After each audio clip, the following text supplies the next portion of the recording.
ભરૂચ અખિલ ભારતીય વિદ્યાર્થી પરિષદ દ્વારા કોલેજોમાં પ્રવેશ પ્રક્રિયા તાત્કાલિક ધોરણે શરૂ કરવામાં આવે તેવી માંગ સાથે કલેક્ટરને આવેદનપત્ર પાઠવવામાં આવ્યું હતું। અખિલ ભારતીય વિદ્યાર્થી પરિષદ દ્વારા કલેક્ટરને આવેદનપત્ર પાઠવવામાં આવ્યું હતું, જેમાં જણાવ્યા અનુસાર ગુજરાતના શૈક્ષણિક જગત માટે ખૂબ ચિંતાજનક વિષય છે કે ઓગસ્ટ મહિના સુધી રાજ્યની સરકારી અને અર્ધ સરકારી કોલેજોની પ્રવેશ પ્રક્રિયા શરૂ કરવામાં આવી નથી। રાજ્યની અર્ધ સરકારી કોલેજોનો પ્રશ્ન ઘણા લાંબા સમયથી પડતર છે, ત્યારે ગુજરાતની તમામ સરકારી અને અર્ધ સરકારી કોલેજોની પ્રવેશ પ્રક્રિયા ત્વરિત ધોરણે ચાલુ કરવામાં આવે। કોલેજોમાં બાર કાઉન્સિલ ઓફ ઇન્ડિયાના ધારાધોરણ પ્રમાણે પ્રાધ્યાપકોની ત્વરિત ભરતી કરવામાં આવે અને કોલેજોમાં સરકાર દ્વારા પ્રતિ વિદ્યાર્થીને આપવા આવતી ગ્રાન્ટમાં વધારો કરવામાં આવે એ સહિતની માંગ કરવામાં આવી છે। નમસ્કાર, મારું નામ બ્રિજેશ પરમાર છે। અમે અખિલ ભારતીય વિદ્યાર્થી પરિષદમાંથી આવીએ છીએ।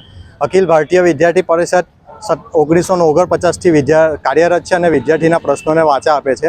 આજરોજ સરકાર ગુજરાતની તમામ સરકારી અને અર્ધ સરકારી લો કોલેજોમાં એડમિશન પ્રથમ વર્ષના એડમિશનને લઈને જે ટાઈમ મર્યાદા વીતવા આવી છે, જેને લઈને આજરોજ કલેક્ટરશ્રીને આવેદન આપવા આવ્યા છે, જેમાં અમે અમુક ઘણા મુદ્દાને ધ્યાનમાં લઈએ છીએ। જેમાં એક મુદ્દો એવો છે કે સમય વીતી ગયો છે અને પ્રથમ વર્ષનું હજુ એડમિશન શરૂ થયું નથી, તો એ પણ જલ્દીથી જલ્દી શરૂ કરવામાં આવે અને જીકાસ પોર્ટલ પર જેનું રજિસ્ટ્રેશન થયું છે એ લોકોને જલ્દીથી જલ્દી કોલેજ સરકારી અને અર્ધ સરકારી કોલેજોમાં એડમિશન આપવામાં આવે। સાથે સાથે બાર કાઉન્સિલ ઓફ ઇન્ડિયાના ધારાધોરણ મુજબ પ્રાધ્યાપકોની પણ ત્વરિત આધારે ભરતી કરવામાં આવે। પ્રાધ્યાપકોની ઓછી ક્ષમતાને ધ્યાને લઈ અને એડમિશન અને લોના રિઝલ્ટને બી ફરક પડે છે।